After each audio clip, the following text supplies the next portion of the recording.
Hello friends, ఈరోజు ఈ వీడియోలో మాకైతే ఒక జామ చెట్టు అయితే ఉంది. ఆ జామ చెట్టు దగ్గరికి వెళ్ళి ఆ కాయనైతే తిని ఎలా ఉందో టేస్ట్ మీకైతే చెప్పబోతున్నాను.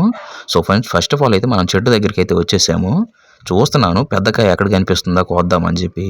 నాకైతే పెద్ద కాయలు అయితే ఏం కనిపించలేదు. చూస్తున్నాను అన్ని చిన్న కాయలే ఉన్నాయి. ఇప్పుడిప్పుడే కాసి పిందులు అయితే ఉన్నాయి. చూద్దాము ఇంకా కనిపిస్తుందేమోనని చెప్పి. చాలాసేపు ఎతికిన తర్వాత ఫైనల్లీ ఒక కాయ అయితే కనిపించింది. మీకైతే జూమ్ చేసి చూపిస్తా చూడండి. కనిపిస్తుందా?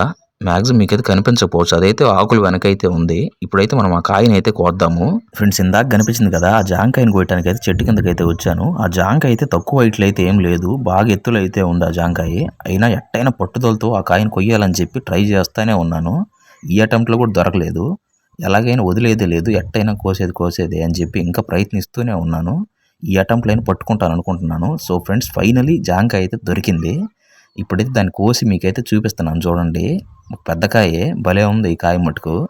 అలాగే ఇంకా నెక్స్ట్ ఈ కాయని తిని టేస్ట్ ఎలా ఉందో కూడా మీకైతే చెప్పబోతున్నాను. ఫ్రెండ్స్, ఇప్పుడు ఆ చెట్టు దగ్గర కోసిన కాయని అయితే ఇంట్లోకి తీసుకొచ్చి కత్తితో ఒక ముక్కను కోసి తిని టేస్ట్ ఎలా ఉందో చెప్పబోతున్నాను.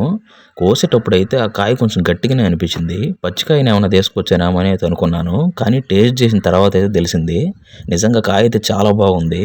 ఫ్రెండ్స్, ఈ వ్లాగ్ మీకు నచ్చింది అనుకుంటున్నాను. నచ్చితే ప్లీజ్ ఈ వీడియోని లైక్ చేసి అలాగే మన ఛానల్ని సబ్స్క్రైబ్ చేసుకోండి. ఇలాంటి మరొక వ్లాగ్తో మళ్ళీ కలుద్దాం.